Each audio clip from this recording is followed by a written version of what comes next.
During the period of critical reviews, I was treated like a restaurant, and I didn't even suspect it. That's exactly how I felt when I found out what my wife was really doing. She had turned our marriage into a private comedy show to entertain her friends. It all started on a normal Thursday. I came home from work earlier than usual. The house was strangely quiet. Too quiet. I called out, but no one answered. Not thinking much of it, I headed to the kitchen to get a drink. That's when I heard her voice coming from the home office. She was talking on the phone.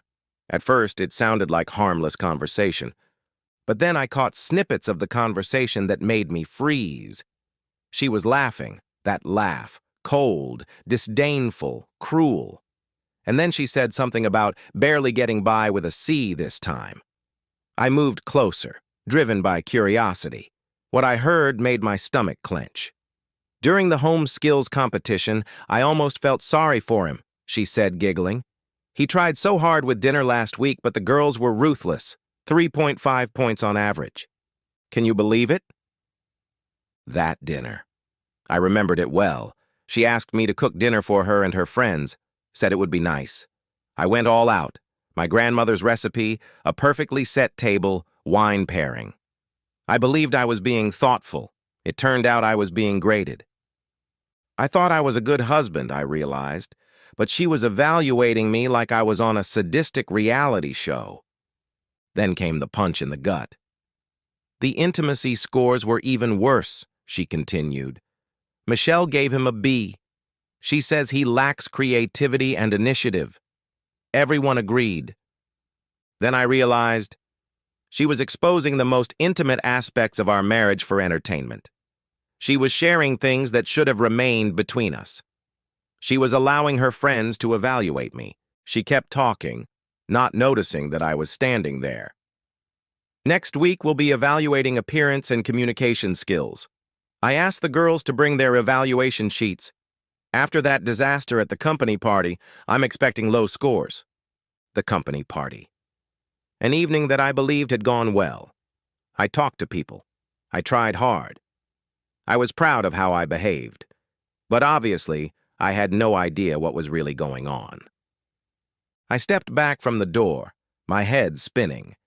8 years of marriage, and she had turned it into some kind of twisted science project. She wasn't just gathering her thoughts. She was conducting full-blown evaluation sessions with categories and scores. But the worst part? The way she talked about me. Not with irritation or disappointment. I could understand that. No, it was pure disrespect. As if I wasn't her husband, but some awkward intern she had to take under her wing. I sat down on the edge of the bed, stunned. How many times had I smiled at her friends, unaware that they had just been evaluating my performance? How many casual comments suddenly took on a new, malicious meaning? Jessica's smirk. Michelle's strangely specific questions, the overly attentive way they all looked at me at dinner and at parties. They were taking notes. I heard her coming up the stairs. I grabbed a book and pretended to read. She came in, smiling as casually as ever. "Hi, sweetie. How was your day?" "Same as usual," I muttered, not looking up. She changed her clothes, talking about her plans as if nothing had happened. But for me, everything had changed. I kept seeing that smile. Now I knew it wasn't affection, it was mockery. If she wanted to play games, fine. She'd soon find out what it was like when someone played to win. I wasn't going to walk out in anger or yell, not this time. The next morning, I woke up with a new goal. To find out how deep this went. Knowledge was power, and she'd just given me my first clue. While she was showering, I did something I never thought I could do. I searched her home office. Not her phone. Not yet. Just her desk. What I found made me physically sick. A folder labeled Book Club Notes. Nothing suspicious on the surface, but inside were spreadsheets, printed out and organized by date. At the top of each page were categories: appearance, contribution to household, conversational skills, finances, romantic relationships. My name was at the top of each page. Her friend's initials filled the columns below, each assigning a grade from 1 to 10. Most of the grades were around 5 or 6. Some were lower, much lower. And at the bottom, her handwritten comments. Neatly, methodically. Still needs help with wardrobe, despite hints. Lack of initiative noted again. Social awkwardness at dinner party. Jessica mentioned stuttering during conversation about politics. It was dispassionate, ruthless, personal. I photographed every page. My hands were shaking with rage. And then I saw the very last entry. A note in her handwriting that made my heart stop. Consider strengthening the evaluation process. Friends suggest video recording for accuracy. They wanted to record me. I heard the water turn off upstairs and quickly put everything back where it belonged. I went to the kitchen. I made coffee. I pretended to be who she still believed me to be. Clueless. She came downstairs as if nothing had happened. She kissed me on the cheek. "You're up early," she smiled. "I couldn't sleep," I replied. But I wasn't tired. I was alert. I answered honestly, "Just decided to start early." She took her coffee and started scrolling through her phone. I watched her, trying to catch the slightest hint of guilt, any hesitation that might indicate remorse for what she was doing. But there was nothing. If anything, she seemed more cheerful than usual. "The girls are coming over on Friday night," she said casually. "The usual book club. Do you mind if we go without you?" Book club. More like Rate My Husband Club, where I was apparently the entertainment. "Actually," I replied, stirring my coffee slowly, "I was thinking of staying in on Friday. Maybe we could order some food and watch a movie, and it's been a long week." Her smile faltered slightly, but she quickly regained her composure. "Oh, well, we need a place to discuss. You know how heated our literary discussions can get." "Literature." My boldness was almost impressive. "Sure," I replied casually. "I'll think of something." She looked relieved and went back to her phone. I continued to play my part, pretending everything was fine, while my mind was racing with plans for the next steps. Now I had proof, not just a single instance, but an organized, ongoing plan. Later that day, I contacted an old friend who was a private investigator. I didn't need him to find out anything. I already had everything I needed. I needed advice on how to effectively gather and present the evidence. If I wanted to regain control of the situation, I had to act carefully. That night, after she fell asleep, I finally checked her phone. The password, our anniversary date, was a bitter joke. Her messages to her friends were a minefield of cruelty. The group chat was called Rating Night, and what I saw made me sick. There were tables with ratings, mocking emojis, intimate details I had trusted her with, things we had laughed about together. One message read, "Poor thing, he really believed that candlelight dinner was romantic. No idea he was being rated." How embarrassing. Another message from her friend Michelle said, "Next category, ability to pick up on hints. He would get a score below 0. But the message that shattered all my remaining illusions came just the day before. "Can't wait for tomorrow's session. There's new material about his fear of public speaking. It's going to be killer." Fear of public speaking. Something I shared in a moment of vulnerability. Once. And now it was the butt of jokes. She slept soundly next to me, unaware that I was done playing the fool. She had treated our marriage like a bad sitcom for months, and now she was about to find out what it was like to be the hero. She wasn't the only one with stories. I knew details about her friends, personal painful things they had told her over the years, and she had told me. I had always kept those things secret, because that's what decent people do. But now, the rules had changed. She had started a game she wasn't ready to finish, but I was ready. When Friday rolled around, I felt calm, focused. She was humming around the house, clearly excited about the upcoming event. Meanwhile, I was finalizing my plan. First, I called Rebecca, a colleague who had always been nice, level-headed, and exactly the kind of woman who makes a wife nervous. "Hi, Rebecca," I said. "My wife is having a bachelorette party. I need to get out. Would you like to have dinner and maybe help me pick out some new clothes?" I believed it was time for a change. She sounded pleasantly surprised. "Sounds tempting. I love helping with shopping. 7 o'clock, okay?" "Great. Rebecca, how about somewhere fancy? Somewhere we'll get noticed?" She laughed. "Sure." Then I called Sarah from marketing, a young, ambitious, and charming woman. I invited her out for coffee the next morning to discuss some networking ideas.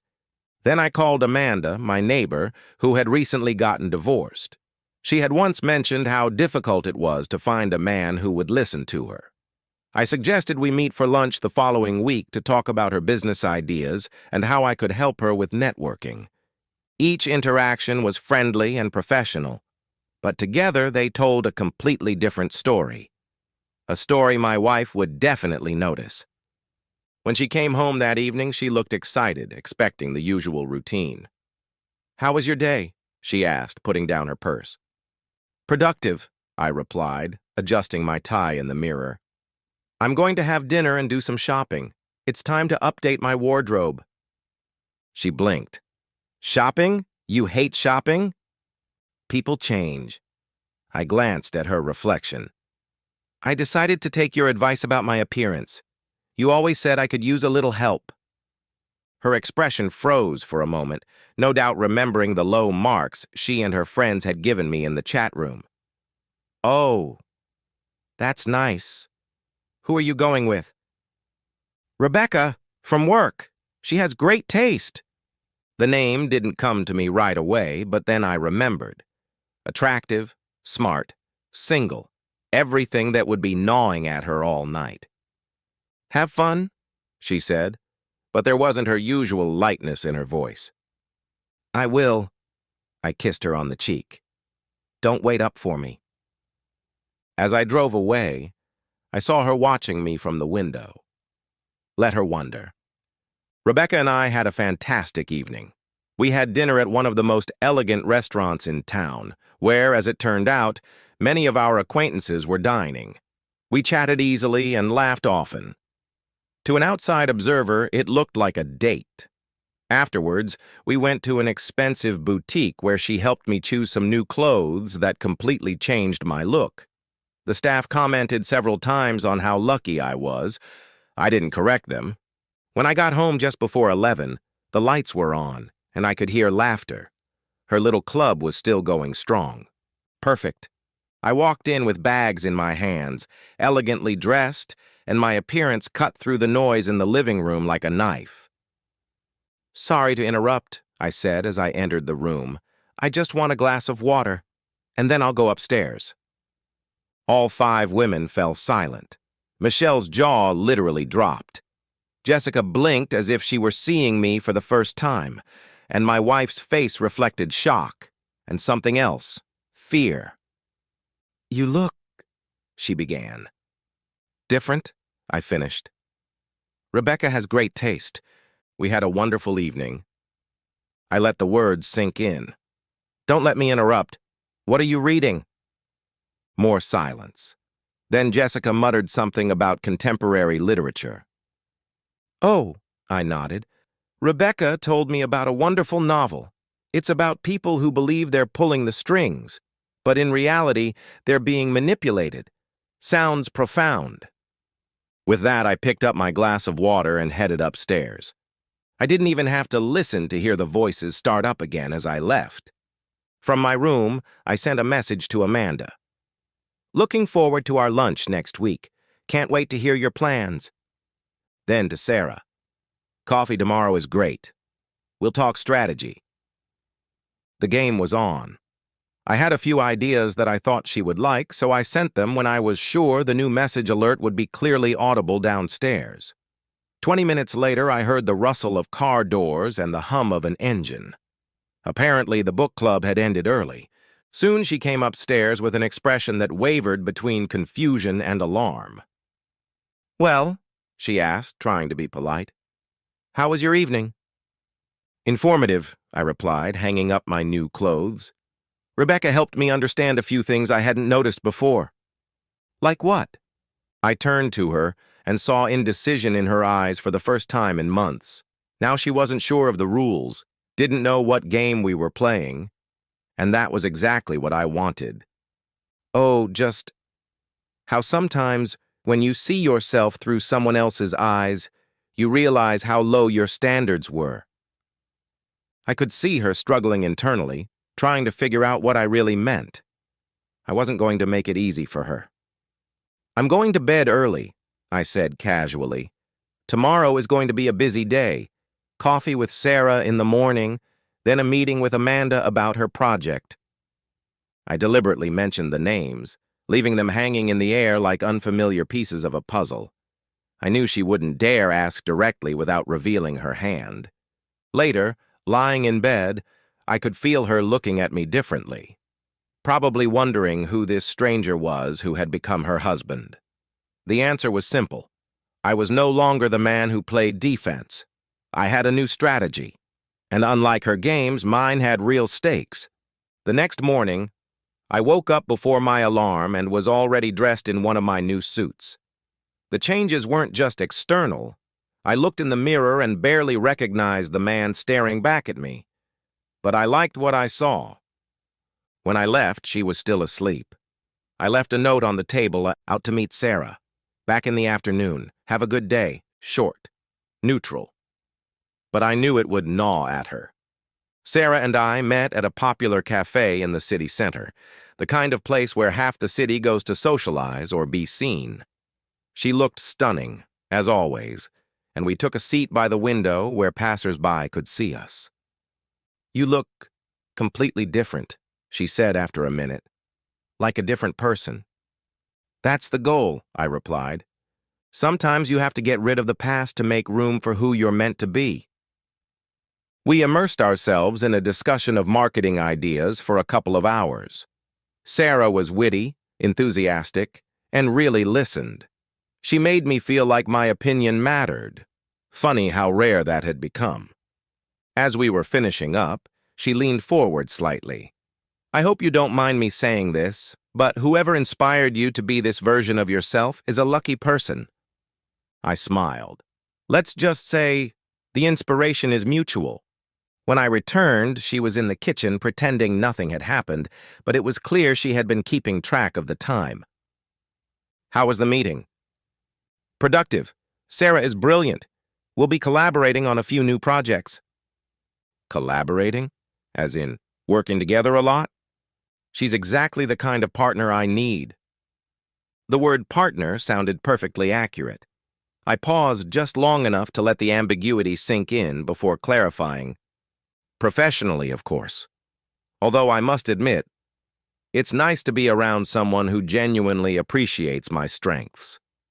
Without waiting for her response, I headed upstairs to change.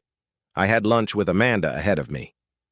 We met at the restaurant where she used to go with her ex. She said she was reclaiming the place, reclaiming her history.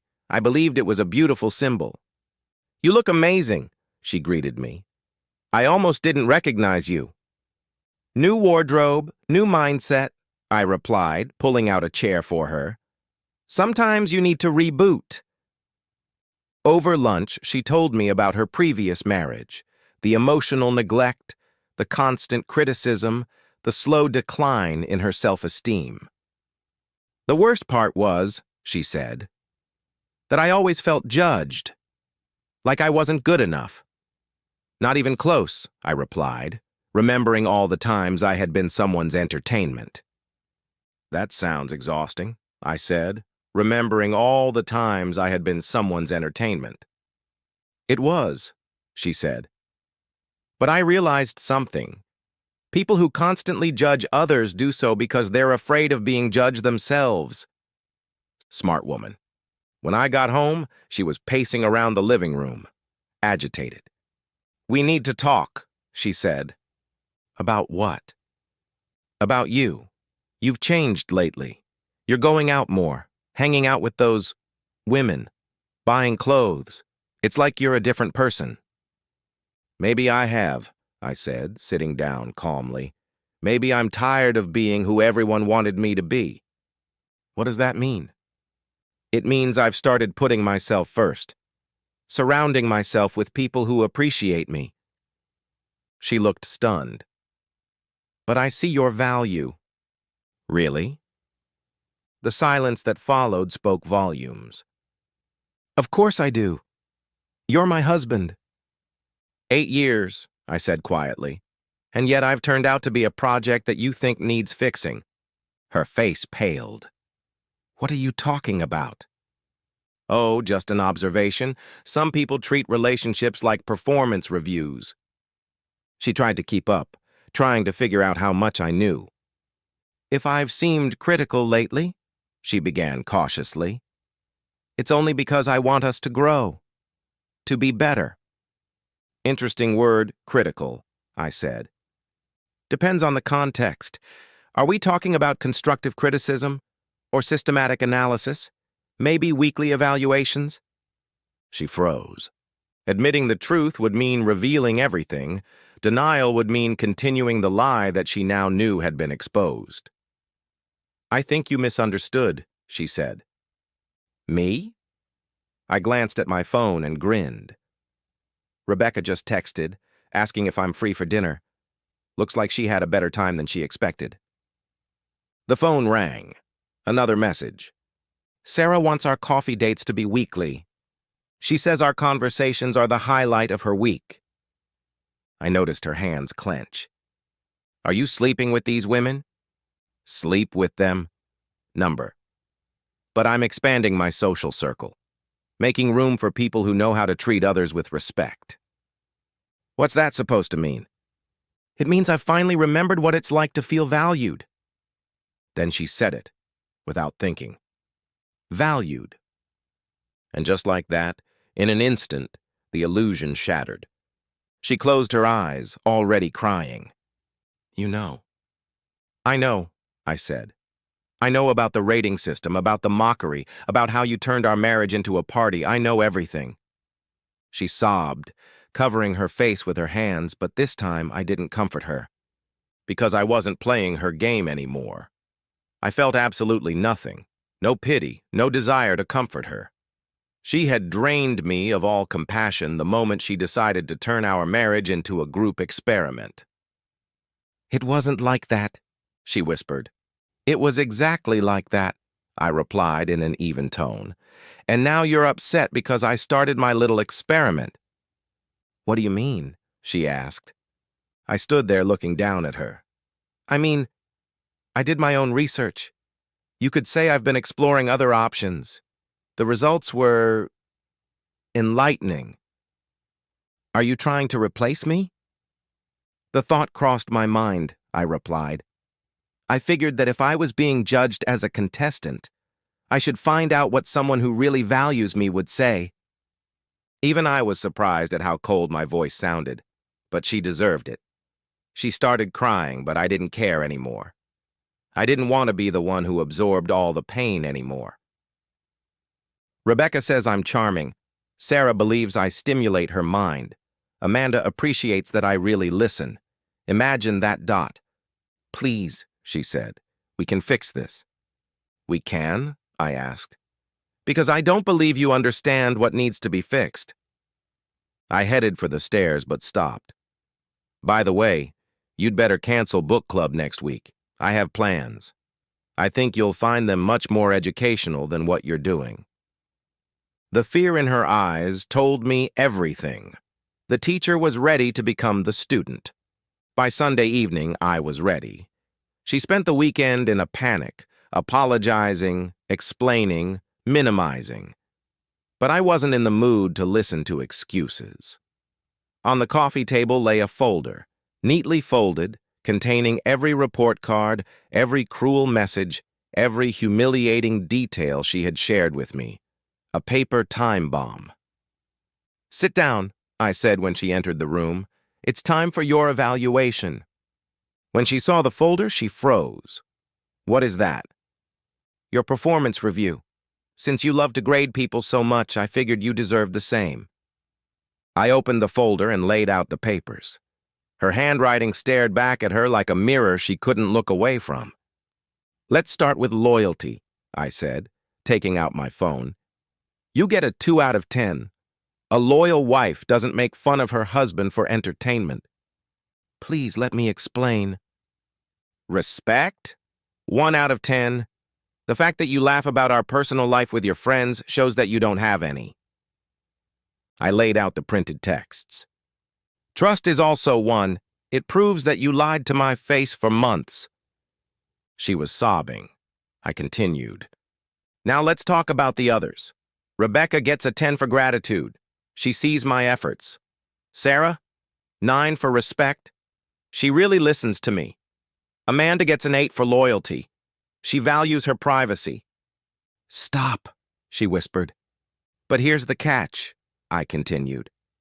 "All 3 of them want something more. Rebecca says I'm the man she's always been looking for.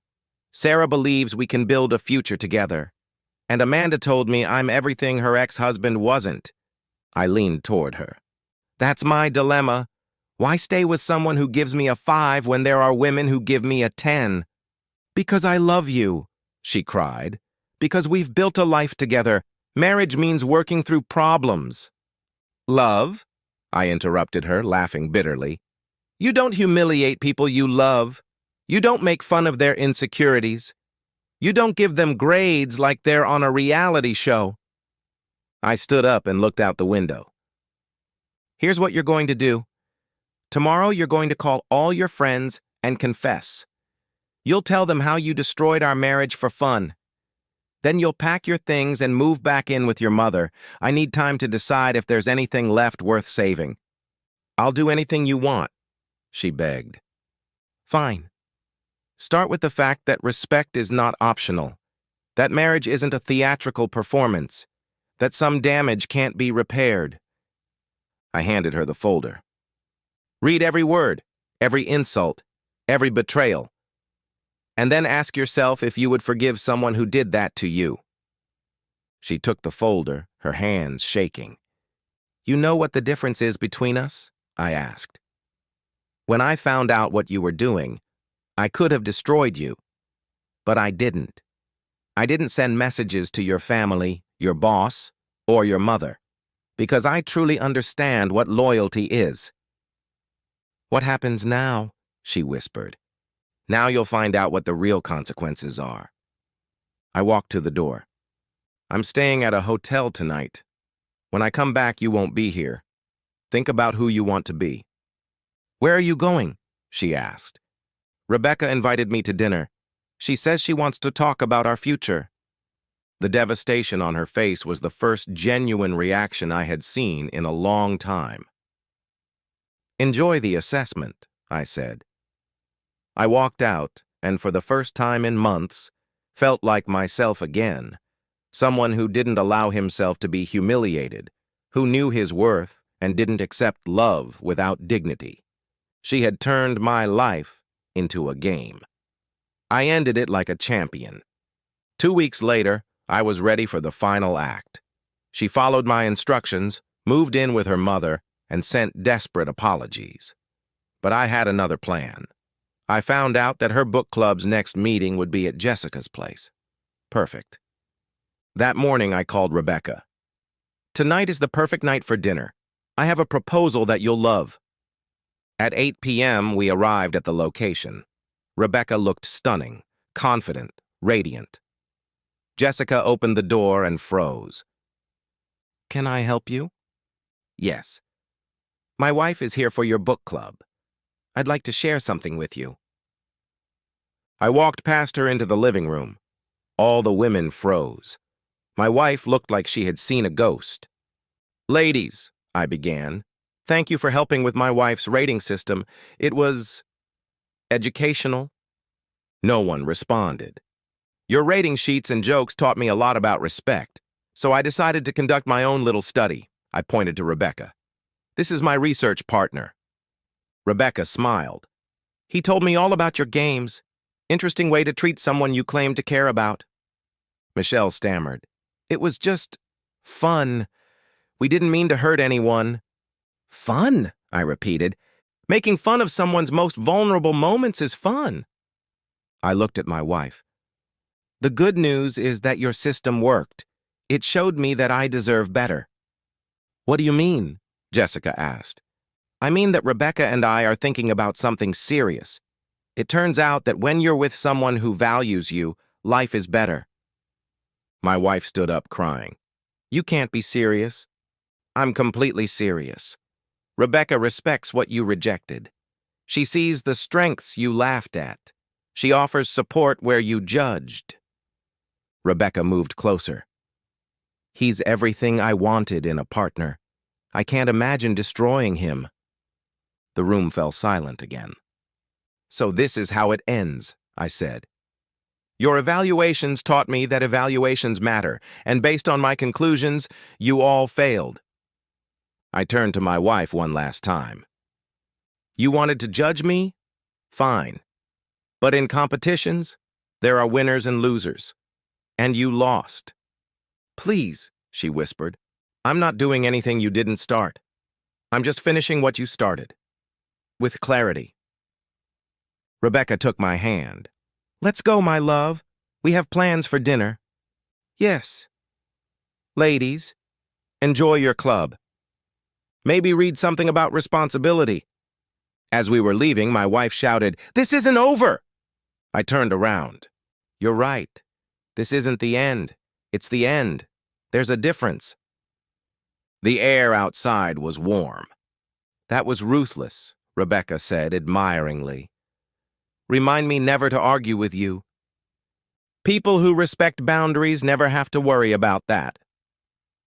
As we drove away, I felt a deep sense of peace. Not because I had burned everything, but because I had finally demanded what I was worth. She had played with my dignity. I showed her what real justice was. Revenge isn't anger. It's clarity. It's the moment when someone realizes that cruelty has a price, and I finally settled the score. I was worth more than she could ever imagine.